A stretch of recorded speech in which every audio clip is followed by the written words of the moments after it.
بسم اللہ الرحمن الرحیم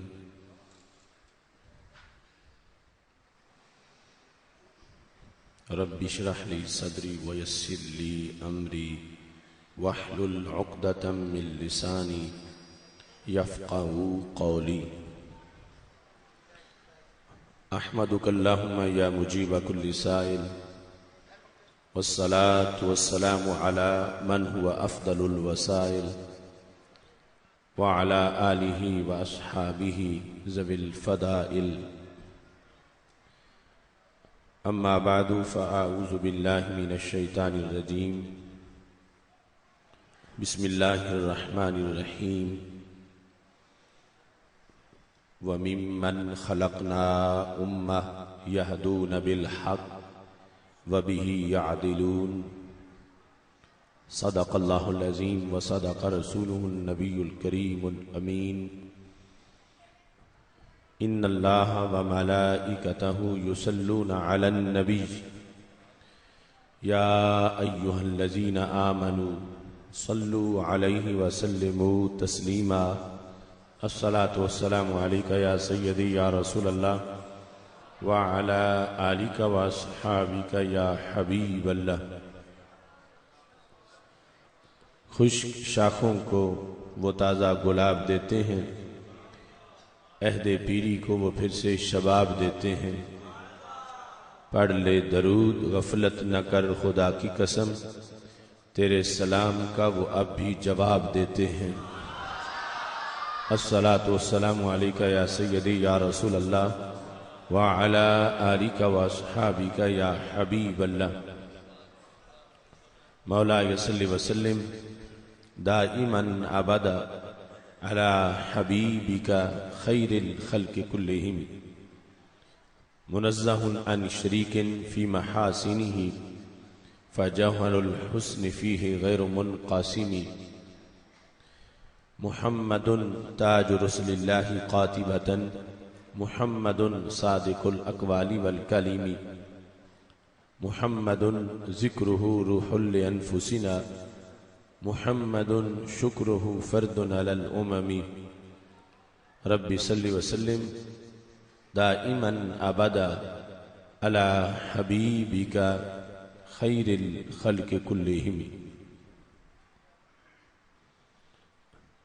بحمد اللہ ملا حق سے عقیدہ اہل سنت کا،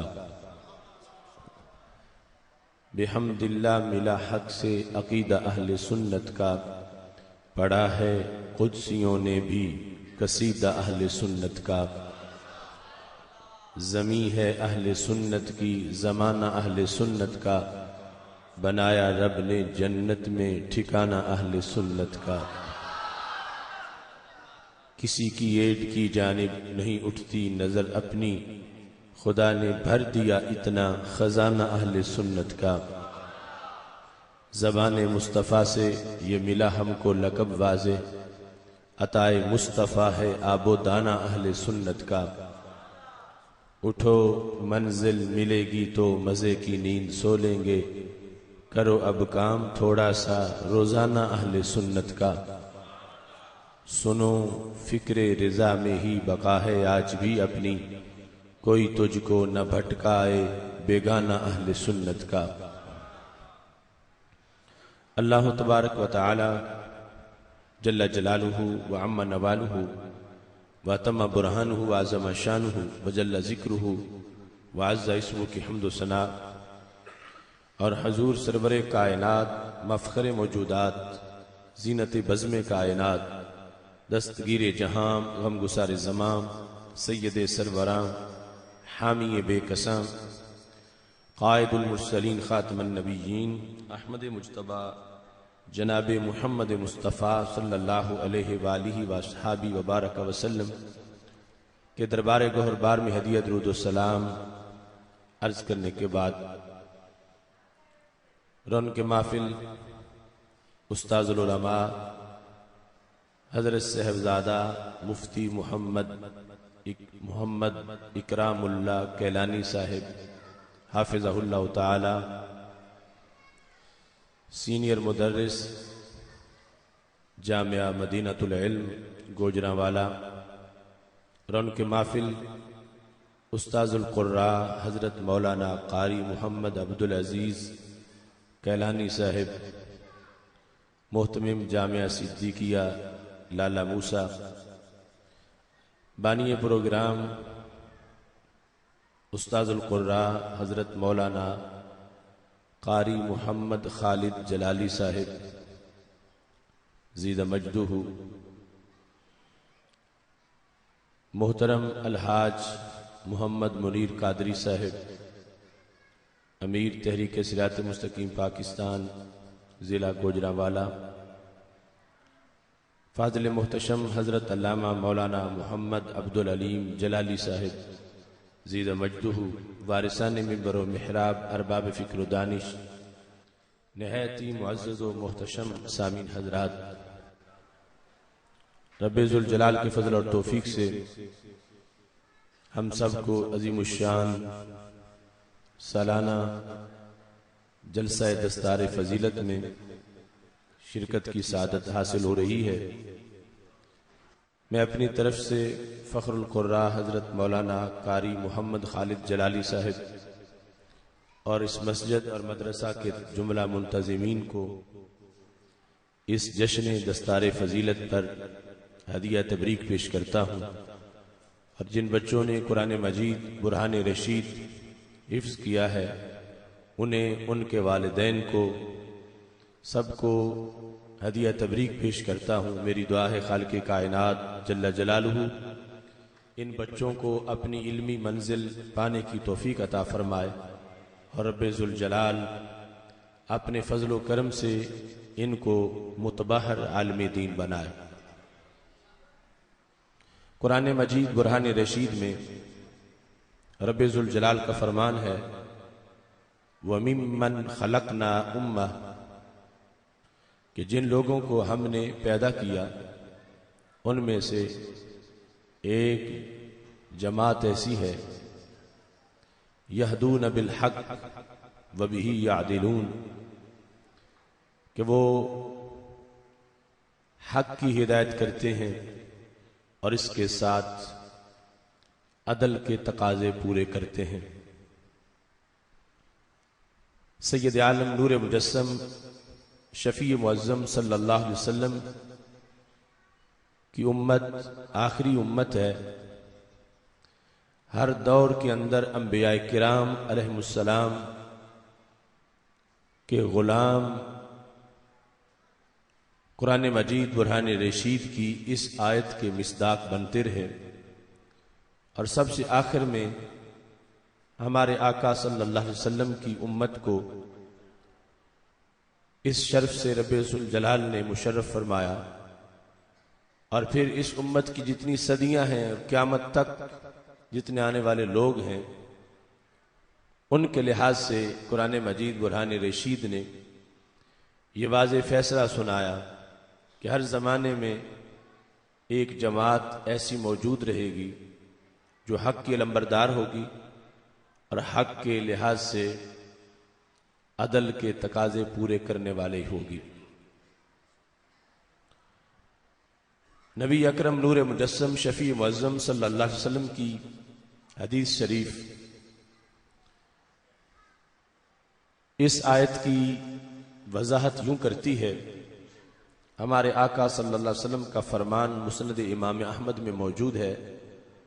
سرکار فرماتے ہیں یحمل هذا العلم من كل خلف عدوله ينفون عنه تحریف الغالین وانتحال المبتلین وتأویل الجاہلین، کہ میرے علم کے ہر دور میں وہ رسا پیدا ہوتے رہیں گے جو علم کے حامل ہونے کے ساتھ ساتھ عادل ہوں گے، یعنی عالم ہونے کے ساتھ ان کا عقیدہ اہل سنت و جماعت کا ہوگا، یعنی عدالت کا جو مفہوم ہے عقائد سے شروع ہو کر اعمال اور معاملات تک صرف اور صرف مسلک اہل سنت کے معیار سے اس مفہوم کو پورا کیا جا سکتا ہے۔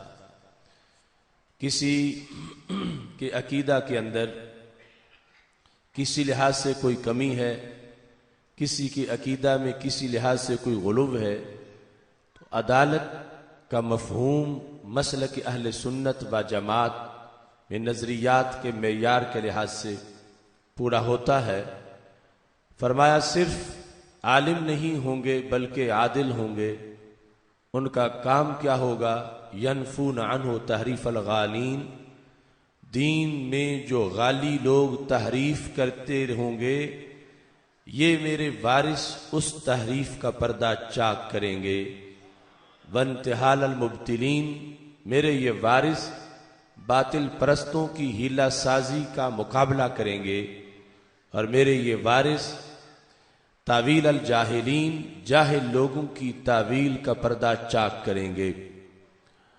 تو قرآن مجید برہان رشید نے جو کچھ لوگوں کا منصب بیان کیا، نبی اکرم نور مجسم شفیع معظم صلی اللہ علیہ وسلم نے اپنی حدیث میں قیامت تک کے لیے اس منصب کے حامل لوگوں کا اور ان کے مسلک کا ذکر کیا۔ اس بنیاد پر مفسرین نے اس آیت کریمہ کی تفسیر کا خلاصہ بیان کرتے ہوئے کہا وَمِمَّنْ خَلَقْنَا أُمَّةً يَهْدُونَ بِالْحَقِّ وَبِهِ يَعْدِلُونَ، یہ کون لوگ ہیں جن میں یہ وصف پایا جائے گا؟ فرمایا ہم اہل السنت والجماعہ، یہ اہل سنت و جماعت ہیں کہ جو قیامت تک کے لیے قرآن مجید برہان رشید کی اس لگائی ہوئی ڈیوٹی کو پورا کرتے رہیں گے۔ علم میں عظمت ہے، لیکن اگر اس کا قبلہ درست نہ ہو تو پھر علم ہی باعث فتنہ ہے، علم ہی باعث فساد ہے، علم ہی باعث انتشار ہے، اور علم ہی باعث تفریق ہے۔ قرآن مجید برہان رشید میں دونوں طرح کی آیات موجود ہیں، یعنی جن میں علم کی تعریف بھی کی گئی ہے، اور وہ آیات ہیں جن میں علم کی مذمت بھی کی گئی ہے۔ وَمَا تَفَرَّقُوا إِلَّا مِن بَعْدِ مَا جَاءَهُمُ الْعِلْمُ، کہ وہ کیوں ٹکڑے ٹکڑے ہو گئے؟ اس لیے کہ ان کے پاس علم آ گیا تھا۔ تو اس سے پتہ چلتا ہے ایک وہ علم ہے جو مذموم علم ہے، جس کی وجہ سے قوم منتشر ہوتی ہے، جس کی وجہ سے معاشرے کے اندر فساد ہوتا ہے، اور ایک وہ علم ہے جو باعث امن ہے، جو باعث رحمت ہے، جو باعث برکت ہے۔ تو اللہ کا فضل ہے، اہل سنت و جماعت اس علم کے علمبردار ہیں جو دونوں جہاں میں انسان کو راحت پہنچانے والا ہے۔ نبی اکرم نور مجسم شفیع معظم صلی اللہ علیہ وسلم نے حق پرستوں کو جو لقب عطا کیا، ہمارا تعارف یہود و نصارہ کے مقابلے میں اسلام ہے، لیکن جس وقت قرآن و سنت کی غلط تشریح سے کچھ لوگوں نے کلمہ اسلام پڑھتے ہوئے اپنے نئے رستے گھڑ دیے، اس وقت تعارف کے لحاظ سے ہمیں ہمارے آقا صلی اللہ علیہ وسلم نے اہل سنت و جماعت کا ٹائٹل عطا فرمایا ہے۔ الکامل کی تیسری جلد میں موجود ہے کہ جب سیدنا امام حسین رضی اللہ تعالیٰ عنہ کربلا کے میدان میں تھے، اس موقع پر آپ نے یہ حدیث مرفوع بیان کی۔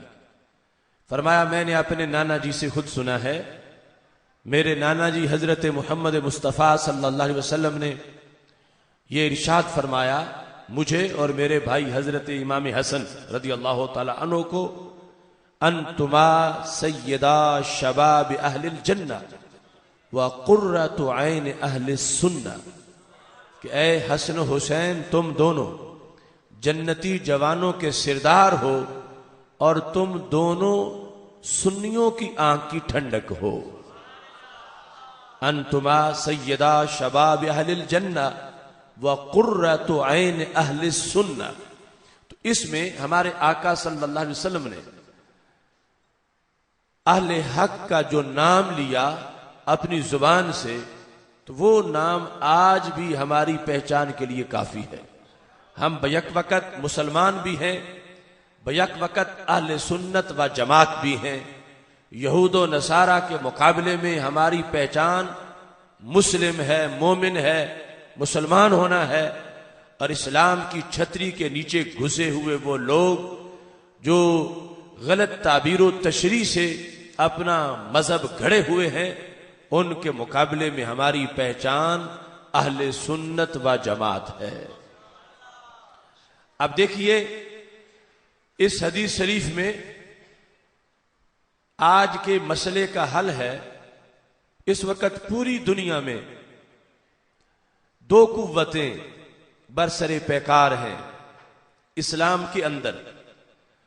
باہر جو فکری حملے یا ڈرون حملے مسلمانوں پہ ہو رہے ہیں وہ ایک جدا ظلم کی داستان ہے، لیکن مسلم امہ کے اندر خوارج اور روافض یہ دو ٹولے تمام اسلامی ممالک میں خون کی ندیاں بہا رہے ہیں، خواہ وہ لیبیا ہو، مصر ہو، شام ہو، عراق ہو، الجزائر ہو، وہ افغانستان ہو، وزیرستان ہو، یہ دو دھڑے آپس میں لڑ رہے ہیں، اسلام کو نقصان پہنچا رہے ہیں، اور ان کے پیچھے چھپی ہوئی غیر مسلم قوتیں ہیں جو ان کو لڑا کر امریکی نیو ورلڈ آرڈر کا رستہ ہموار کر رہی۔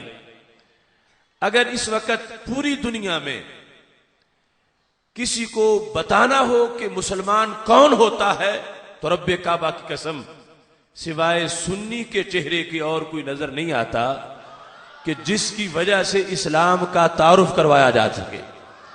یعنی باقی جو ہیں انہوں نے اسلام کے تعارف کو اتنا نقصان پہنچایا، آیتیں پڑھ پڑھ کے وہ لوگوں کو لائنوں میں کھڑا کر کے ہزاروں کے لحاظ سے داعش کے لوگ مسلمانوں کو شہید کر رہے ہیں، مسلمان عورتوں کو $500 کے بدلے بیچا جا رہا ہے اور اس کو دین کہا جا رہا ہے۔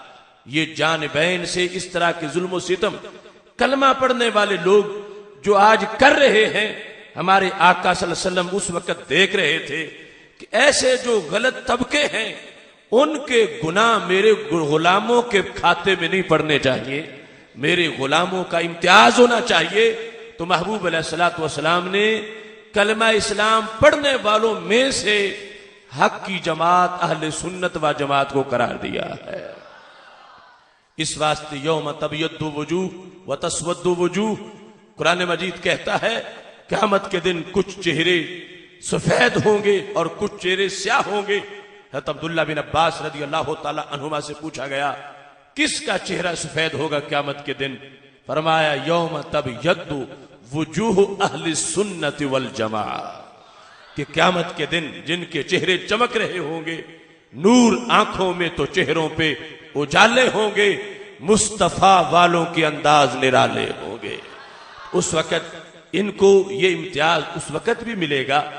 اس لیے یہ حدیث شریف جو میں آپ کے سامنے پیش کر رہا ہوں، جو سیدنا امام حسین رضی اللہ تعالیٰ عنہ نے کربلا کے میدان میں پیش فرمائی، اس سے آج کا وہ طبقہ کہ جو خلفائے راشدین کو گالیاں دیتا ہے، امی عائشہ صدیقہ ام المومنین رضی اللہ تعالی عنہا پر تبرے کہتا ہے اور اپنے آپ کو حب اہل بیت کا دعوے دار بناتا ہے، تو میرے آقا صلی اللہ علیہ وسلم نے صدیوں پہلے مسجد نبوی شریف میں یہ فرمان جاری کر دیا تھا کہ حب اہل بیت کا سرٹیفکیٹ میں اپنی طرف سے اہل سنت کو عطا فرما رہا ہوں۔ چونکہ حضرت امام حسن اور حضرت امام حسین رضی اللہ تعالی عنہما کے بارے میں فرمایا قرۃ عین اہل سنہ، کہ تم سنیوں کی آنکھ کی ٹھنڈک ہو۔ تو اس کا خلاصہ یہ بنتا ہے کہ اگر ایک کامل سنی کا سینہ چیرا جائے گا تو اس کے دل کے آدھے حصے پر امام حسن کا نام ہوگا، آدھے حصے پہ امام حسین کا نام ہوگا۔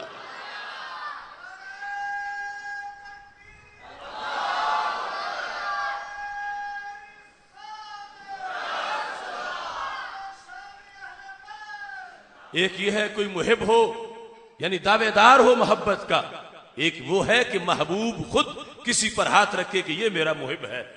تو میرے آقا صلی اللہ علیہ وسلم نے جو فرمایا، امام حسین اس کی روایت کر رہے ہیں کہ رسول اکرم نور مجسم شفیع معظم صلی اللہ علیہ وسلم نے حب اہل بیت کے لیے جس عقیدے کو کنفرم کیا ہے وہ عقیدہ اہل سنت و جماعت کا عقیدہ ہے۔ اور دوسری طرف جو حب صحابہ کے دعوے دار ہیں اور اپنے آپ کو اہل سنت والجماعت کہہ کر اپنے سارے گناہوں پہ، سارے قتلوں پہ، سارے فسادوں پہ پردہ ڈالنا چاہتے ہیں، تو میرے آقا صلی اللہ علیہ وسلم نے اس وقت فیصلہ فرما دیا تھا کہ سنی ہونے کی کچھ شرطیں ہیں. یہ نہیں کہ جو چاہے جب چاہے اپنے لیے اہل سنت والجماعت کا نام لے کر اپنے آپ کو اہل سنت کی چھتری کے نیچے لے آئے. فرمایا نہیں، سنی ہونے کے لیے سینہ آباد ہونا چاہیے. بنجر سینوں کو سنی نہیں کہا جاتا. جو سینہ بغض اہل بیت کا مریض ہو حقدار نہیں کہ اس کو سنی کہا جائے. سنی اسے ہی کہا جائے گا کہ جس کے سینے میں حب اہل بیت موجود ہوگی. تو دیکھو، ایک فرمان نے دونوں غلط طبقوں کی نشاندہی بھی کر دی اور اہل سنت و جماعت کی حمایت بھی کر دی. اللہ کا فضل ہے، تاریخ کے اس تسلسل میں اہل سنت و جماعت آج بھی اس پیغام کے علمبردار ہیں کہ جس کا تعین سید عالم نور مجسم شفیع معظم صلی اللہ علیہ وسلم نے فرمایا تھا. اس لیے ہمارے اکابر نے ہر دور میں اس ٹائٹل کے تحت رہ کر علم پڑھا ہے، علم پڑھایا ہے. اسی سے ہی آگے نور پھیلا ہے. اور یہاں تک کہ بخاری شریف دیکھو، مسلم شریف دیکھو، عقائد دیکھو ان ائمہ کے. اب صحیح مسلم شریف کے مقدمہ میں یہ لکھا ہے، امام ابن سیرین کہتے ہیں ایک زمانہ تھا جب کوئی بھی کہتا تھا قال قال رسول اللہ صلی اللہ علیہ وسلم، یعنی یوں کہہ کر حدیث بیان کرنا چاہتا تھا، تو ہم سر تسلیم خم کر لیتے تھے کہ سرکار کا فرمان سنانے لگا ہے. ہم تیار ہو جاتے تھے، لفظ لفظ یاد کرتے تھے. ابن سیرین تابعین کے زمانے میں کہہ رہے ہیں، تو اب ہم جو کہے قال رسول اللہ صلی اللہ علیہ وسلم اس کی بات نہیں سنتے، ہم صرف اس کی بات سنتے ہیں جو سنی ہو اور پھر حدیث رسول کو بیان کر رہا ہو. لا نسمع الا اہل سنہ، فرمایا ہم صرف سنی سے سنتے ہیں، ہر کسی سے نہیں سنتے کہ جو بھی کہے کہ میں تمہیں حدیث سناتا ہوں ہم اس سے سننا شروع کر دیں. نہیں، ہم اس کو چیک کرتے ہیں کیا زبان اس لائق ہے کہ یہ فرمان رسول کو روایت کر سکے، کیا اس کا نظریہ اس کی اجازت دیتا ہے. طبقات ابن سعد میں لکھا ہے کہ امام ابن سیرین بیٹھے تھے، اوپر سے دو مبلغ آ گئے. آج بھی تبلیغ کے نام پر جو فساد ہو رہا ہے تاریخ میں شاید اتنا کبھی ہوا ہو.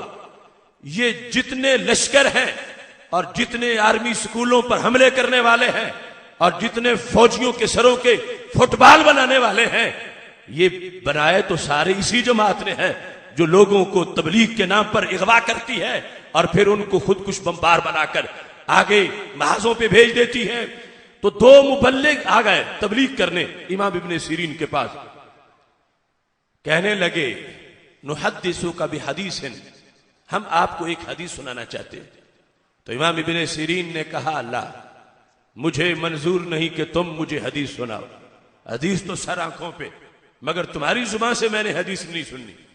تو کہنے لگے نقرأ علیک آیۃ من القرآن، اگر حدیث نہیں سننی تو پھر ہمیں درس قرآن کی تو اجازت دے دو، ہم تجھے درس قرآن دیتے ہیں. تجھے سے مراد ہے تمہارے مرید بیٹھے ہوئے ہیں.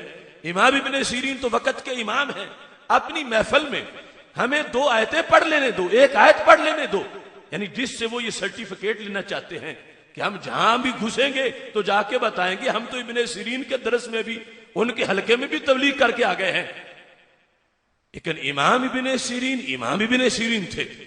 انہوں نے کہا میں اپنے پاس تمہیں درس قرآن بھی نہیں دینے دوں گا. اب اس اگلا سیٹ اپ کیا تھا، وہ دونوں مبلغ جب ان کے پاس بیٹھے ہوئے تھے، انہوں نے کہا تقومانی انی ام قمتو، تم نے اٹھ کے جانا ہے یا میں اٹھ کے چلا جاؤں، مجھے تمہارا اپنی مسجد میں، اپنے آستانے پر، اپنے مرکز میں بیٹھنا بھی برداشت نہیں. آج لوگ اس کو نیرو مائنڈڈ سے تعبیر کرتے ہیں. میں اس وقت کے امام کی بات کر رہا ہوں جو خیر القرون میں سے ہیں اور آنے والا تبلیغ کے نام پہ آیا ہے. جیسے آج بہت بدبخت ذلیل جمیل بن کر تبلیغ کر کے لوگوں کو اغوا کرتے ہیں اور گمراہ کرتے ہیں، اب وہ درس حدیث سنانا چاہتا ہے. درس قرآن دینا چاہتا ہے، دونوں چیزیں مسترد کر دی. فرمایا تجھ سے نہ درس قرآن منظور نہ درس حدیث منظور، تیرا بیٹھنا بھی پسند نہیں، تم اٹھنا ہے تم نے یا میں اٹھ کے چلا جاؤں. اب وہ دونوں سر جھکا کے باہر نکلے تو مریدوں نے کہا کہ حضرت وہ حدیث ہی تو بیان کرنا چاہتے تھے، وہ آیت ہی تو سنانا چاہتے تھے، تو آپ نے ان سے آیت بھی نہیں سنی، آپ نے ان سے حدیث بھی نہیں سنی، تو اتنی سختی فرما رہے ہو. تو امام ابن سیرین نے کہا کرہتو ان یقرأ آیۃ فیحرفاها فیقر ذلک فی قلبی. فرمایا میں سنی سے سنتا ہوں، سنی درس قرآن دے تو پھر مجھے اچھا لگتا ہے، سنی درس حدیث دے تو پھر میں سنتا ہوں. چونکہ ان کا نظریہ غلط ہے، یہ اندر سے چور ہے. قرآن کو انہوں نے آڑ بنایا ہوا ہے، حدیث کو انہوں نے پردہ استعمال کرنے کے لیے، واردات کے لیے استعمال کرتے ہیں. مجھے یہ بات ناپسند ہے کہ آیت پڑھے اور حدیث پڑھے اور اس کی من مانی تشریح کرے، جس کی وجہ سے کوئی ایک غلط بات بھی اگر میرے دل میں قرار پکڑ گئی تو اس سے بڑا کوئی خسارہ نہیں ہوگا. اس واسطے میں اپنے آستانے پر، اپنے درس میں، اپنی مسجد میں صرف اسے تبلیغ کرنے دیتا ہوں جس کے سر پہ سنی عقیدے کا پرچم لہرا رہا ہو. یہ خیر القرون طبقات ابن سعد میں ان کا تذکرہ اس انداز میں موجود ہے. تو مطلب یہ ہے تعلیم و تعلم سلسلہ نور ہے، پڑھنا پڑھانا اس میں بہت بڑی برکات ہے اور اسی سے دین چل کے ہمارے پاس آیا ہے. مگر ایک سلسلہ مذموم ہے، ایک سلسلہ محمود ہے. یہ نہیں ہے کہ جہاں بھی کوئی درس قرآن کے نام پہ لوگوں کو اکٹھا کرے وہیں چلے جاؤ، وہاں بھی جس جگہ بھی کوئی خطبہ جمعہ کے لیے اپنے آپ کو پیش کر رہا ہو اس کے پیچھے جمعہ پڑھنے کے لیے چلے جاؤ. ارے ہم کس کھیت کی مولی ہیں؟ وہ ابن سیرین جیسا امام، وہ کہتے ہیں پہلے سینہ چیک کروں گا، پوچھوں گا بندہ کون سا ہے، کس مدرسہ کا ہے، کہاں کے پڑھا ہوا ہے، اس کا نظریہ کون سا ہے، اس کا عقیدہ کون سا ہے. اگر یہ بات ثابت ہو گئی کہ یہ اہل سنت سے تعلق رکھتا ہے تو پھر درس قرآن بھی سنوں گا، درس حدیث بھی سنوں گا. ورنہ کاب لوگ اتنی ملاوٹ کر رہے ہیں کہ قرآن کے ذریعے ایمان لوٹ کے لے جاتے ہیں اور بندہ بالکل محروم رہ جاتا ہے. اس لیے یہ پیغام ہے ان کا کہ تعلیم و تعلم میں وہ نظریہ چاہیے جو نظریہ ان اسلاف کا ہے. اب اس نظریے میں کیا صورتحال نظر آتی ہے؟ امام بخاری اپنی کتاب پڑھاتے ہیں، امام بخاری حدیث پڑھاتے ہیں، تو نظریہ کیا ہوتا ہے؟ امام ذہبی نے سیر اعلام نبلاء میں لکھا ہے کہ اپنے شاگرد محمد بن ابی حاتم کو امام بخاری حدیث پڑھا رہے تھے تو کافی وقت گزر گیا، حدیثیں لکھوا رہے تھے. طب نفسا ان اہل الملاہی فی ملاہیہم والتجار فی تجاراتہم واہل الصناعات فی صناعاتہم فانت من نبی واصحابہ صلی اللہ علیہ وسلم. حضرت امام بخاری جیسے امام کا یہ نظریہ ہے کہ کائنات کے کسی کونے میں بھی اگر کلاس لگی ہوئی ہے، فرمایا وہ جہاں بھی ہے در رسول کے سامنے لگی ہوئی ہے. ان اہل الملاہی فی ملاہیہم، میرے شاگرد سنو، گپے لگانے والے گپے لگا رہے ہیں، والتجار فی تجاراتہم، تاجر تجارت کر رہے ہیں، واہل الصناعات فی صناعاتہم، صنعت کار اپنی صنعتوں میں مصروف ہیں. اور تمہارا ٹائم کہاں گزرا؟ کہا انت من نبی واصحابہ صلی اللہ علیہ وسلم. چونکہ تم نے حدیث سنی ہے میرے پاس سے تو تم بخاری کے پاس نہیں بیٹھے رہے، تم رب کے نبی علیہ السلام کے دربار میں موجود رہے ہو، صحابہ کے ساتھ بیٹھ کر تم نے پڑھا ہے. اب یہ عقیدہ حاضر و ناظر کا خلاصہ نہیں تو اور کیا ہے؟ اور جو پڑھنے پڑھانے میں حاضر و ناظر کے عقیدے کی نفی کر رہا ہو اور دعوے دار ہو امام بخاری کے طریقے کا، تو پھر کیسے ہو سکتا ہے کہ ظلمت اور نور کا اتحاد ہو جائے؟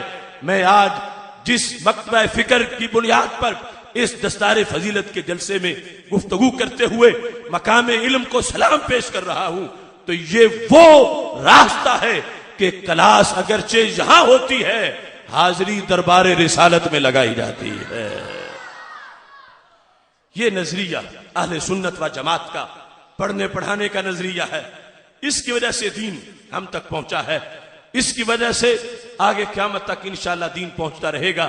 اور یہ جو ٹائٹل ہے اہل سنت کا، اس پر پہرا دینا اور اس پہ فخر کرنا اور اس کا اظہار کرنا، یہ ہم سب کے لیے ایک سعادت کی بات ہے۔ اب دیکھو حضرت مجدد الفسانی مکتوبات شریف میں لکھتے ہیں، وہ مجدد الفسانی کہ 2 قومی نظریہ پیش کیا تو آج اس نظریے کی خوشبو ہمیں پاکستان کی شکل میں نظر آ رہی۔ اگر پاکستان کا مقدمہ جو اس وقت اگرچہ لفظ پاکستان نہیں تھا، مگر اکبر کے سامنے جو نظریہ حضرت مجدد الفسانی نے پیش کیا تھا، یہ وہی تو نظریہ تھا جو میرے نبی علیہ السلام نے ابو جہل کے سامنے پیش کیا تھا۔ وہ جو بدر و حنین کا نظریہ تھا، رنگ رنگ کی لڑائی نہیں تھی، نسل نسل کی لڑائی نہیں تھی، بولی بولی کی لڑائی نہیں تھی بدر میں کہ ایک طرف گورے ہیں دوسری طرف کالے ہیں، ایک طرف عربی ہیں دوسری طرف اجمی ہیں، نہیں، لڑائی تو باپ بیٹے کی ہو گئی تھی۔ کس بنیاد پر؟ ایک طرف وہ ہیں جو اللہ اور رسول کو ماننے والے ہیں اور دوسری طرف وہ ہیں جو اللہ اور رسول کے منکر ہیں۔ اگرچہ گھر ایک ہو لیکن فرق واضح ہوا۔ وہ نظریہ بر صغیر میں ولیوں نے پیش کیا، اور جب بر صغیر میں اکبر رام اور رحیم کا فرق مٹانا چاہتا تھا تو کوئی دوسرے فرقے کا بندہ بتائے تو صحیح کہ اکبر کے سامنے سٹینڈ کس نے لیا تھا، اکبر کے سامنے سینہ تار کے کھڑا کون ہوا تھا، اکبر کو ناکوں چنے چبائے کس نے تھے، خود گوالیار کے قلعے میں بند ہو کر بالآخر جہانگیر کو جھکنے پر مجبور کیا کس نے تھا؟ تو وہ حضرت مجدد الفسانی ہیں کہ جنہوں نے اس وقت یہ صدا بلند کی، اور پھر فرق ظاہر ہوتا گیا، اور 3 صدیوں کے مسلسل جہاد کے بعد پھر تحریک آزادی کی شکل میں ایک نیا روپ اس تحریک کو ملا۔ تو وہ حضرت مجدد الفسانی اپنے مکتوبات شریف میں حضرت خواجہ عبید اللہ احرار رضی اللہ تعالیٰ عنہ کی حوالے سے یہ لکھتے ہیں کہ حضرت خواجہ عبید اللہ احرار، اب یہ دیکھو ہماری سوچ گم ہے اس میں کہ حضرت حافظ الحدیث کا مقام کتنا بلند ہے۔ حضرت حافظ الحدیث رحمت اللہ علیہ کی سوچ گم ہے کہ حضرت پیر سید نور الحسن شاہ صاحب بخاری رحمت اللہ علیہ کا مقام کتنا بلند ہے۔ حضرت پیر سید نور الحسن شاہ صاحب بخاری گم ہے کہ حضرت شیر ربانی کا مقام کتنا بلند ہے۔ کہ مجدد الفسانی کا مقام کتنا بلند ہے۔ وہ مجدد الفسانی ایک اتھارٹی کا خود ذکر کرتے ہیں، خواجہ عبید اللہ احرار کا، کہ جن کا نام ولی وظیفے میں برکت کے لیے پڑھا کرتے تھے، ان کے ذکر سے رحمتوں کا نزول ہو۔ وہ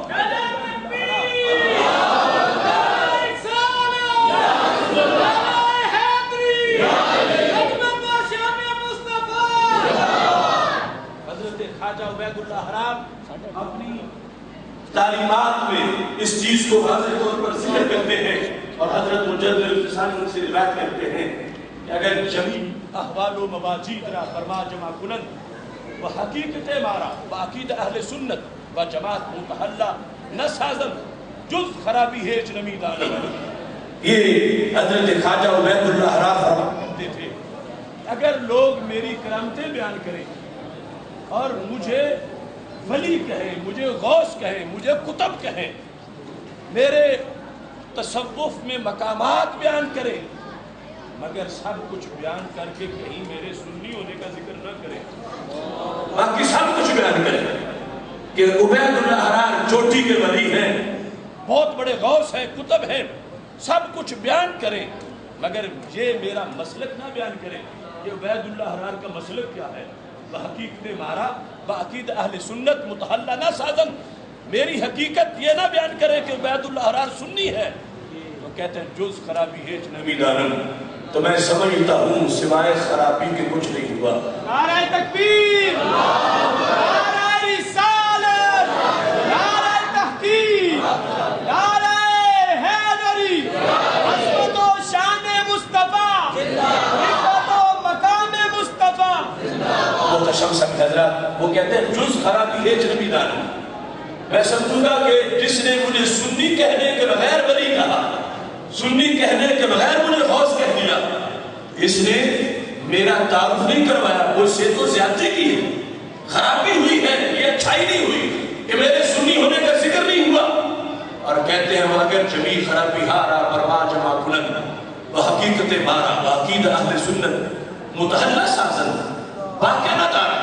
حضرت خواجہ عبید الاحرار کا یہ قول مجدد الفسانی رحمت اللہ علیہ مکتوبات شریف میں لکھ رہے ہیں، فرمایا اگر لوگ جمی خرابی ہارا برما جمع کنن کہ ساری خرابیوں کی نسبت میری طرف کر دیں، اگرچہ ان میں کوئی خرابی نہیں ہے، لیکن اگر لوگ میری طرف جمی خرابیوں کی نسبت کریں معاذ اللہ، کہ وہ ہر عیب میرے اندر شمار کریں، ہر غلطی میری طرف منسوب کریں کہ ان میں یہ بھی عیب ہے، یہ بھی عیب ہے، یہ بھی عیب ہے، لیکن آخر میں یہ کہہ دیں کہ سنی پکا ہے۔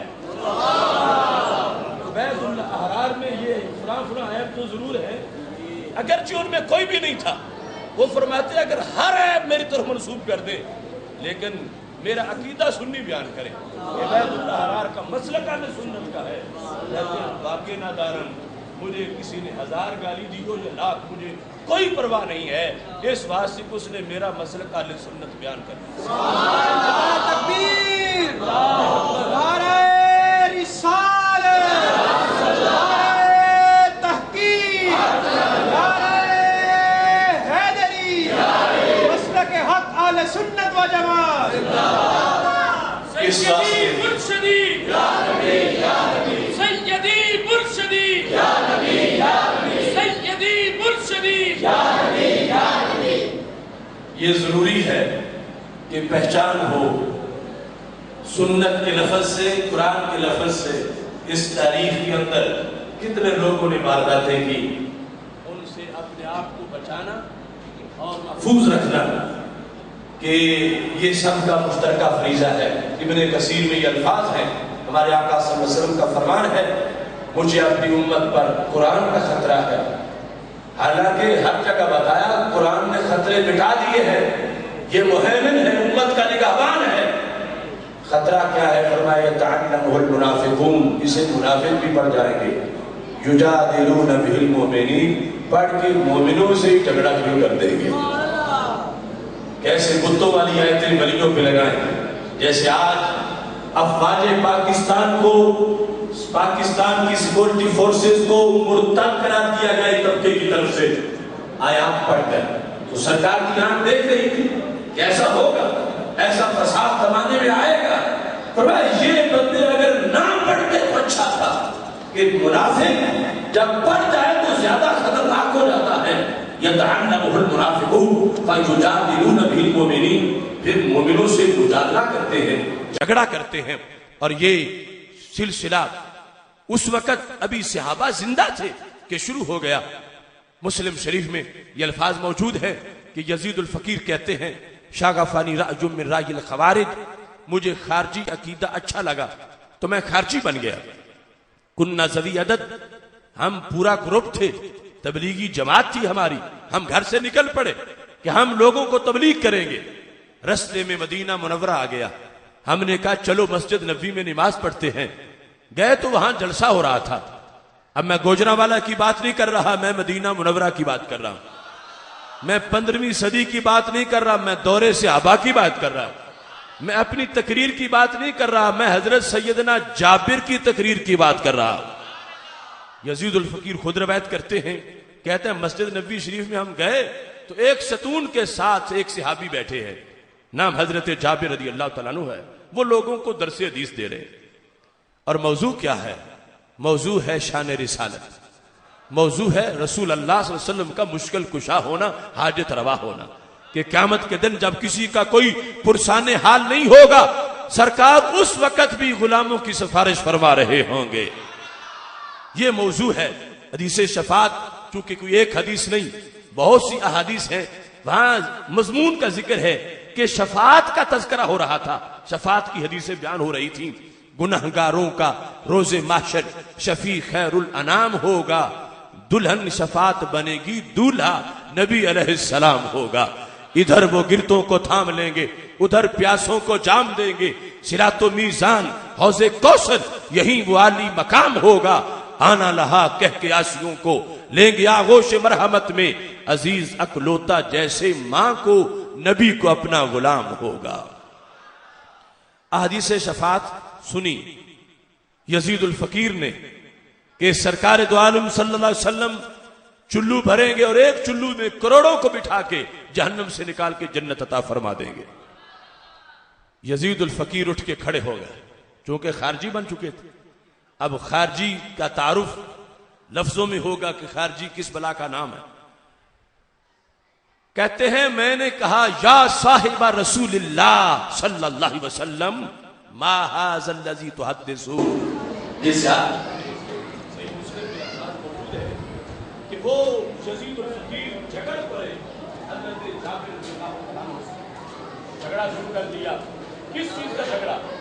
کہتے ہیں یا صاحب رسول اللہ صلی اللہ علیہ وسلم ما ھذا الذی تحدثون، اے صحابی رسول تم تقریر غلط کر رہے ہو، یہ تم کیا حدیثیں بیان کر رہے ہو گھڑ گھڑ کے، ہم تمہاری بات مانیں یا رب کا قرآن مانیں؟ تم یہ کہہ رہے ہو کہ رب کے نبی صلی اللہ علیہ وسلم جہنم سے نکال کے لے جائیں گے لوگوں کو اور جنت دیں گے، جبکہ قرآن تو اس کے برعکس کہہ رہا ہے۔ اب دیکھنا قرآن کا علم مطلقاً معیار حق نہیں، محمود بھی ہے مذموم بھی ہے۔ یہی قرآن پڑھ کے لوگ حضرت مولا علی سے ٹکرائے، یہی پڑھ کے حضرت جابر کی تقریر پر ہنگامہ کر دیا کہ تم تو تقریر غلط کر رہے ہو۔ آپ نے فرمایا کیوں؟ نے کہا وجہ یہ ہے کہ قرآن کہہ رہا ہے کلما ارادوا ان یخرجوا منها اعیدوا فیہا۔ یہ آیت ہے قرآن کی، مطلب کیا ہے کہ جہنمی جب جہنم سے نکلنے کا ارادہ کریں گے انہیں پھر جہنم میں ڈال دیا جائے، اعیدوا فیہا، نکل نہیں سکیں گے اور کریں گے واپس، ارادہ کر دیا جائے گا، ان کو دھکا دے دیا جائے گا، پھر جہنم میں گرا دیا جائے گا۔ تو کہا دیکھو تم صحابی ہو کر اتنی غلط تقریریں کر رہے ہو، قرآن کہہ رہا ہے کہ جہنم سے ایک بھی نہیں نکلے گا، اور تم کہہ رہے ہو کہ رب کے نبی کروڑوں کو نکال کے لے جائیں گے، شفاعت کریں گے۔ یہ ساری تمہاری باتیں قرآن سے ٹکرا رہی ہیں۔ اب 15ویں صدی نہیں، ابھی دورے سے آبا ہے، آج کے خطیب نہیں، صحابی رسول کے جلسے میں خارجی نے ہنگامہ کر دیا ہے۔ اگر تمہاری دکان پر کوئی قرآن کھول کے لے آئے اور اپنی من مانی ترجمے اپنے کرنا شروع کر دے تو ڈر نہ جانا کہ قرآن پڑھ رہا ہے۔ سچا قرآن پہلے بھی کئی جھوٹے پڑھتے رہے ہیں اور سچے گھبرائے نہیں ہیں، بلکہ فیصلہ قرآن نے سچوں کی حمایت میں کیا ہے۔ صحابی رسول صلی اللہ علیہ وسلم کے جلسے میں ایک چھوکرا باد والا وہ ان کو کہہ رہا ہے کہ تم تقریر غلط کر رہے ہو، اور حوالہ باقاعدہ دے رہا ہے قرآن کا کہ قرآن میں آیت ہے کلما ارادوا ان یخرجوا منها اعیدوا فیہا۔ تو حضرت جابر رضی اللہ تعالیٰ عنہ نے کہا تقرأ القرآن، کیا تم قرآن پڑھتے ہو؟ انہوں نے کہا نعم، ہاں میں قرآن پڑھتا ہوں، میں تو قرآن پڑھ رہا ہوں۔ آپ نے فرمایا هل سمعت بمقام محمد المحمود الذي يخرج الله به من يخرج۔ یہ سارا ڈائلاگ مناظرہ لکھا ہے صحیح مسلم میں۔ خلاصہ یہ ہے کہ تم نے قرآن پھر پڑھا ہی نہیں سارا، تم کسی علم کے یتیم خانے میں پلتے رہے ہو۔ اگر تم نے قرآن پڑھا ہے تو کیا مقام محمود والی آیت تمہیں قرآن میں نظر نہیں آئی؟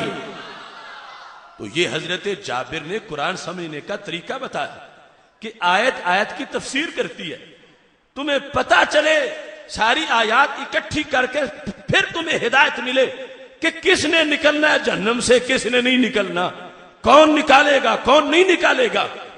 مقام محمود والی آیت تمہیں نہیں ملی تو یزید الفقیر کہتے ہیں میں نے کہا میں نے پڑھی ہے وہ آیت، مجھے آتی ہے عسیٰ ان یبعثک ربک مقاما محمودا۔ یہ مقام محمود ہمارے نبی علیہ السلام کے بارے میں جو رب نے فرمایا کہ تجھے تمہارا رب مقام محمود پہ جلوہ گر کرے گا، یہ آیت تو مجھے آتی ہے، مگر اس میں وہ بات کہاں ہے جو تم بیان کر رہے ہو؟ تو حضرت سیدنا جابر رضی اللہ تعالیٰ عنہ نے کہا یہی تو تیرے اندر کمزوری رہ گئی کہ تو وہاں پڑھتا جہاں قرآن پڑھایا کہ ایمان لوٹا گیا۔ یہ مقام محمود ہی تو وہ مقام ہے کہ جہاں قیامت کے دن ہمارے نبی علیہ السلام جلوہ گر ہوں گے، ایک چلو بھریں گے، کروڑوں جہنمیوں کو کو نکال کے جنت میں نعرہ تکبیر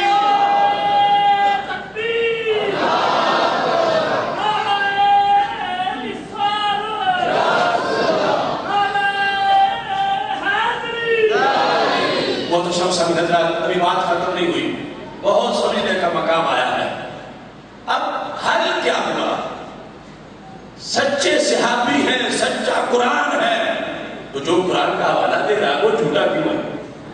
حوالہ تو دیا یزید الفقیر نے کہ جب بھی جہنمی جہنم سے نکلنے کا ارادہ کرے گا اسے جہنم میں ڈال دیا جائے گا، یہ برحق آیت قرآن ہے۔ تو پھر یزید الفقیر وہ حضرت جابر جھٹلا کیوں رہے ہیں جب وہ آیت پڑھ رہے ہیں؟ اور پھر حضرت جابر تو صفحہ پہ پڑے ہوئے ہیں، یزید الفقیر ان سے جھگڑا کیوں کر رہے ہیں؟ یزید الفقیر تو بعد میں پیدا ہوئے، حضرت جابر کے سامنے قرآن اترتا رہا۔ اب جو وہاں فیصلہ ہے وہی آج بھی فیصلہ جاری ہوگا۔ جو تمہارے دفتر میں، تمہاری دکان پر، تمہارے ڈیرے پر اس طرح قرآن کھول کے لے آئے اور تجھے اپنے مسلک کی طرف متوجہ کرنے کے لیے قرآن کی آیات کو آڑ بنا رہا ہو، وہاں دیکھنا چاہیے کہ واردات کیسے ہو رہی ہے۔ حضرت جابر رضی اللہ تعالیٰ عنہ کا یہ کرم ہے کہ آج ہمیں وہ طریقہ میسر ہے کہ دوسری طرف اگر وارداتیوں کی نسل موجود ہے تو حضرت جابر کے روحانی بیٹے بھی موجود ہیں جو بتا رہے ہیں کہ واردات کیسے ہوئی۔ یہ ہے ہمارا مدرسہ، یہ اہل سنت کی درسگاہ کہ جہاں پر اس انداز میں قرآن پڑھایا جاتا ہے۔ حضرت جابر رضی اللہ تعالیٰ عنہ نے سمجھایا، اس کا خلاصہ یہ تھا کہ یہ جو آیت تم نے پڑھی ہے یہاں سے ہی نہیں، ذرا پیچھے سے پڑھ کے لاؤ تاکہ تمہیں پتہ چلے کہ بات کس کی ہو رہی ہے۔ کیونکہ کلما ارادوا کہ جب وہ ارادہ کریں گے، یا تو ہے نا وہ کوئی متعین کرنا ہے کہ وہ کون، یہ تو ہے نا کلما ارادوا کہ جب وہ ارادہ کریں گے ان یخرجوا منہا کہ نکل جائیں جہنم سے، وہ ارادہ کریں گے، وہ کون؟ پیچھے سے پڑھا تو صحیح۔ یزید الفقیر کہتے ہیں پیچھے سے جب پڑھا تو بات تھی کافر کی، بات تھی مشرک کی کہ جہنم سے کافر نہیں نکلے گا، جہنم سے مشرک نہیں نکلے گا۔ حضرت سیدنا جابر رضی اللہ تعالیٰ عنہ نے فیصلہ سنا دیا کہ آیت بھی سچی ہے، میں بھی سچا ہوں، جھوٹا تو ہے، جھوٹے تیرے استاد ہیں کہ قرآن یہ کہہ رہا ہے کہ کافر و مشرک جہنم سے نہیں نکلے گا۔ تو میں نے کسی کافر و مشرک کے نکلنے کی بات نہیں کی، میں نے تو نبی کے غلاموں کے نکلنے کی بات کی۔ دیکھو بھی دورے صحابہ ہے، اور اس وقت یہ واردات شروع ہو گئی ہے کہ قرآن پڑھ کے صحابہ سمجھ رہے ہیں، قرآن پڑھ کے، اور مطلب اپنا گھڑا ہوا ہے۔ قرآن کا یہ مطلب نہیں ہے کہ مومن نہیں نکلے گا، قرآن تو یہ پیچھے سے بتاتا آ رہا ہے کافر نہیں نکلے گا، مشرک نہیں نکلے گا، لیکن مبلغ نے آگے رخ پھیر دیا ہے کہ مطلقاً کوئی نکل ہی نہیں سکتا۔ حضرت جابر سے جب الجھے تو حضرت سیدنا جابر رضی اللہ تعالیٰ عنہ نے واضح کیا کہ دو جدا جدا مفہوم ہے، اور کافر و مشرک کا معاملہ اور ہے، مومن کا معاملہ اور ہے۔ کافر و مشرک ہمیشہ جہنم میں رہے گا، وہ نہیں نکل سکتا۔ تو جو شفاعت کریں گے ہمارے نبی علیہ السلام کسی کافر کی نہیں کریں گے، کسی مشرک کی نہیں کریں گے، شفاعت کریں گی تو کریں گے تو ایمان والے کی شفاعت۔ یزید الفقیر کہتے ہیں جب میں نے حضرت جابر رضی اللہ تعالیٰ عنہ کی گفتگو سنی تو کہتے ہیں میں نے توبہ کر لی، صرف میں نے نہیں فرمایا سوائے ایک کے، ہمارا جتنا گروپ تھا تبلیغ کے نام پہ ہم نکلے تھے سب نے توبہ کر لی، اور ہم واپس لوٹے۔ جب واپس لوٹے تو ہمارے اساتذہ نے ہمیں کہا کہ تم نے تو نظر مانی تھی ساری زندگی تبلیغ کریں گے، اتنا جلدی تم نظر پوری کر کے آگے ہو، ساری زندگی تم نے تبلیغ کرنی تھی اور تم گھروں کو واپس کیوں آگے ہو؟ اب یہ جملہ بھی سونے کے پانی کے ساتھ لکھنے کے لائق ہے، مسلم شریف میں ہے۔ یزید الفقیر نے اپنے استاد کو کیا کہا؟ بد عقیدہ استاد کو، خارجی استاد کو، سنی یزید الفقیر نے جو پہلے خارجی بن چکے تھے اب حضرت جابر سے مل کے پھر سنی بن چکے تھے، حضرت یزید الفقیر نے کیا کہا؟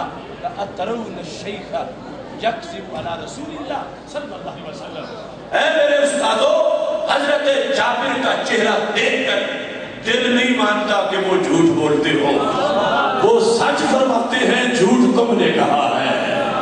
تو وہی جو پہلے حضرت جابر کے خلاف حیدر پڑھ رہے تھے، جب بات سمجھ آئی تو فوراً اپنا نظریہ یہ بنا دیا اور یہ واضح کیا کہ کچھ چہرے ضروری ہیں، وہ سامنے ہو تو قرآن کی سمجھ آ جاتی ہے۔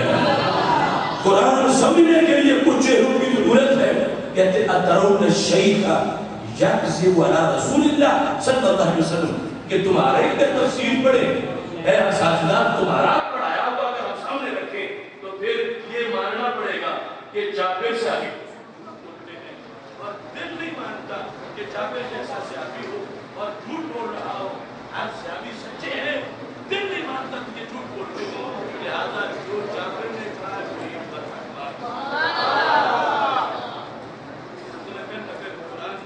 کی بات ہوتی تو یزید الفقیر بھی تو قرآن ہی پڑھ رہے تھے اور حضرت جابر کے مقابلے میں پڑھ رہے تھے، لیکن بالآخر حضرت جابر کے سمجھانے سے ان کو پتہ چلا۔ اس لیے ہم اس مشن پر ہیں، ہم اس مدرسہ مکتب کے نمبردار ہیں جو مسلک اہل سنت کی درسگاہ ہے کہ جہاں قرآن اس انداز کو پڑھایا جاتا ہے جس انداز میں حضرت سیدنا جابر پڑھا رہے تھے۔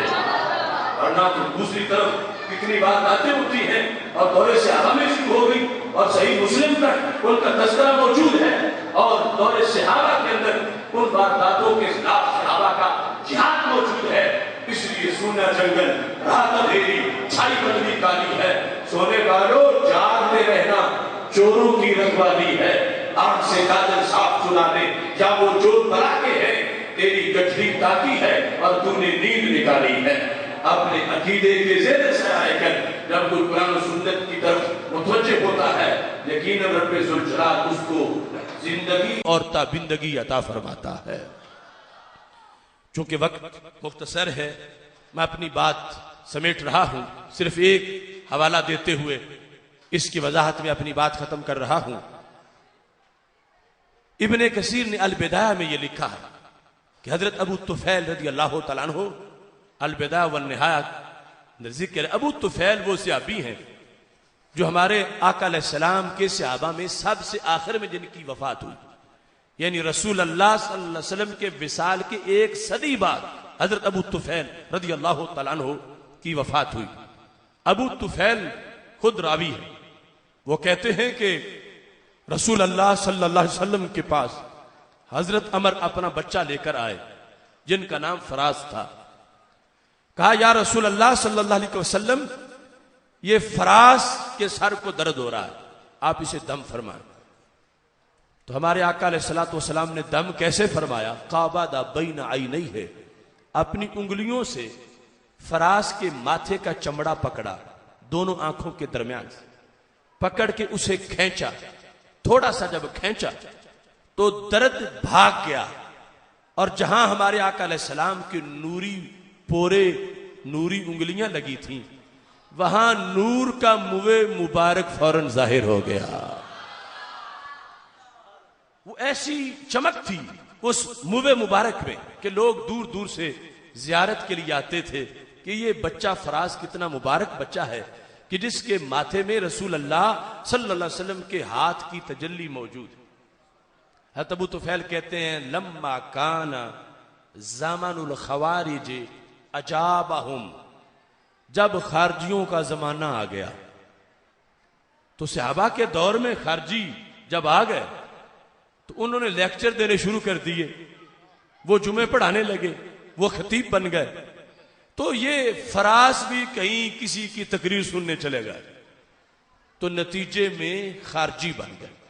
حضرت ابو طفیل کہتے ہیں جب فراز نے خارجی عقیدہ قبول کر لیا تو سقطت الشعر، فوراً چہرہ بجھ گیا، اور وہ جو منہ مبارک تھا ماتھے پہ وہ جھڑ گیا، اور کسی کو مل ہی نہیں رہا تھا کہ منہ مبارک چلا کہاں گیا۔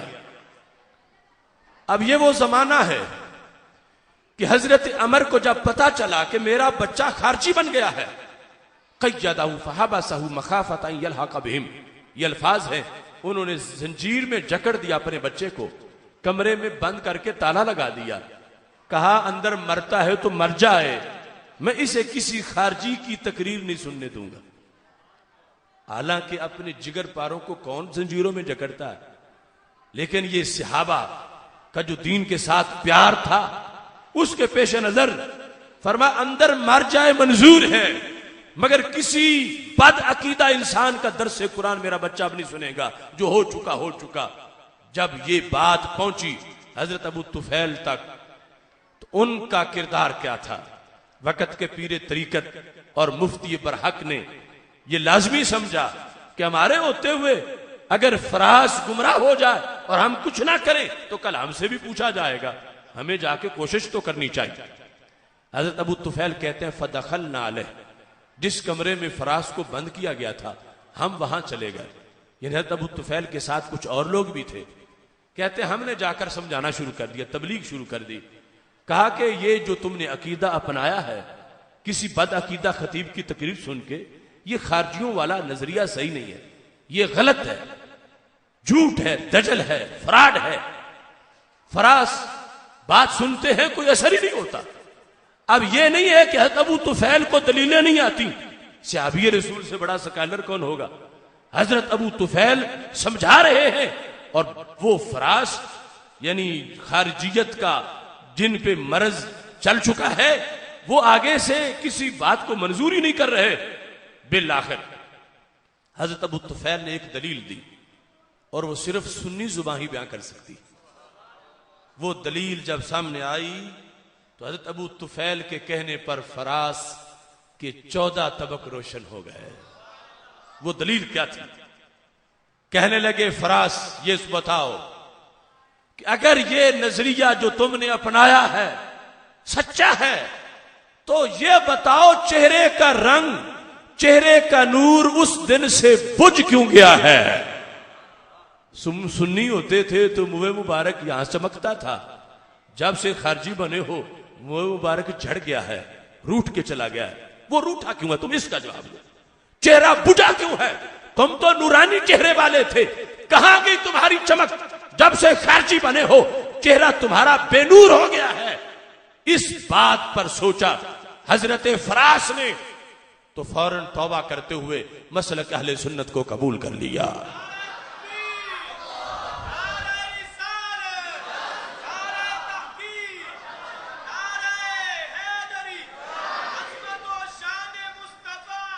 اب یہ جملہ بڑا قابل غور ہے کہ حضرت ابو طفیل کہتے ہیں جب میرے کہنے پر فراس نے اپنا نظریہ پھر چینج کیا، خارجیت کو چھوڑا، تو کیا ہوا؟ رد اللہ تلک الشعرۃ الی جبہتہ، وہی مبارک جو کئی دن پہلے روٹ کے چلا گیا تھا فضاؤں میں اڑتا اڑتا واپس آ گیا، اور حضرت فراس کے ماتھے پہ وہی لگا جہاں پہلے کبھی ہوا کرتا تھا. تو یہ حضرت ابو طفیل رضی اللہ تعالیٰ عنہ آخری صحابی، ان کا فیصلہ، ان کی تقریر، اس کا متن، یہ سارے کا سارا بیان کرنے کا شرف صرف سنی زبان کو ہو سکتا، اور اس کو سن کے خوشی صرف سنی کو ہو سکتی ہے. اللہ تعالیٰ کا کروڑوں بار شکر ہے کہ اس نے ہمیں یہ رستہ عطا کیا جس رستے پہ ہم موجود ہیں. اب ہم اس نظریے پر ہیں کہ قرآن پڑھنے والے، پڑھانے والے دنیا میں جہاں بیٹھے ہوں نگاہ نبوت کے نیچے بیٹھے ہوتے ہیں، اور ان کو یہ فیض ملتا ہے، اور یہ بات تجربہ سے ثابت ہے. یہ حضرت صاحبزادہ محمد اکرام اللہ نقشبندی کیلانی صاحب، ان کے والد محترم بحر العلوم حضرت مولانا محمد نواز کیلانی جو ہمارے بڑے استاذ ہیں، بکی شریف میں انہوں نے بکی شریف میں شیخ الجامعہ کی حیثیت سے سالہ سال تک پڑھایا، اور بکی شریف حضرت حافظ الحدیث پیر سید محمد جلال الدین شاہ صاحب نقشبندی قادری اور مولانا محمد نواز صاحب، یہ دونوں بریلی شریف میں دورہ پڑھنے کے لیے جب 1946 میں موجود تھے تو استاد محترم بتاتے ہیں کہ پیر سید جلال الدین شاہ صاحب مجھے خوش نظر نہیں آتے تھے، حالانکہ ہمارے سبق بڑے اچھے ہو رہے تھے، کئی دن گزر چکے تھے، ہم رات کو اکٹھے ہوتے تھے، دن کو اکٹھے ہوتے تھے، مجھے ان کے چہرے پر، ہونٹوں پر مسکراہٹ نظر نہیں آتی تھی، تو مجھے اندیشہ تھا کہ کہیں ایسا نہ ہو کہ ان کا دل ہی یہاں پہ نہ لگے. کہتے ایک صبح جب میں بیدار ہوا تو پیر سید جلال الدین شاہ صاحب مسکرا رہے تھے، تو میں نے دیکھتے ہی یہ اندازہ لگا لیا، محسوس ہو رہا ہے کہ ان کا گزر ہوا، کلیاں کھلی ہوئی ہیں، فضا میں بہار ہے۔ میں نے پوچھا جب سے آپ آئے تھے آپ خوش نظر نہیں آتے تھے، آج خوش نظر کیوں آ رہے ہو، سبب کیا ہے؟ تو حضرت پیر سید جلال الدین شاہ صاحب رحمت اللہ علیہ نے فرمایا کہ مولانا محمد نواز جب سے ہم یہاں پڑھنے آئے تھے مجھے یہ فکر لاحق تھی، ہم پڑھ تو رہے ہیں، کیا ہمارے نبی علیہ السلام کو ہمارا پڑھنا منظور بھی ہے یا نہیں؟ تو آج رات میرے آقا صلی اللہ علیہ وسلم تشریف لائے ہیں اور مجھے بتایا ہے جلال الدین تمہارا پڑھنا بھی پسند ہے، تمہارے اساتذہ کا پڑھانا بھی پسند ہے۔ تو یہ ہے کہ ہمارے مدارس ہیں کہ کلاس یہاں ہوتی ہے، حاضری وہاں لگائی جاتی ہے کہ سید عالم نور مجسم شفیع معظم صلی اللہ علیہ وسلم کرم فرماتے ہیں، اور خصوصی کرم کی وجہ سے پھر آگے اس نسبت کے اثرات نظر آتے ہیں۔ اسی نسبت کی ایک کڑی تحریک صراط مستقیم ہے۔ انشاءاللہ 8 اکتوبر کو فیصل آباد کی سرزمین دھوبی گھاٹ جو تاریخی درسگاہ ہے اس میں لبیک یا رسول اللہ صلی اللہ علیہ وسلم کانفرنس کا ہم انعقاد کریں گے، اور یہ درمیان میں جو پیریڈ ہے بھرپور تیاری کی تجھے دعوت دے رہا ہوں، چونکہ غازی ممتاز حسین قادری کا کیس اکتوبر میں اوپن ہو رہا ہے، اور اس کے علاوہ 295C کے خلاف جو سازشیں ہیں ان کے جواب کے لیے اور عقیدہ ختم نبوت کے تحفظ کے لیے اتنی بڑی کانفرنس کا تحریک صراط مستقیم انعقاد کر رہی ہے۔ آپ تمام حضرات اس دعوت کو عام کریں، خالق کائنات جل جلالہ سب کا حامی و ناصر ہو۔ اللہ تعالیٰ اس مرکز کو مزید عروج عطا فرمائے۔ وآخر دعوایا ان الحمد للہ رب العالمین۔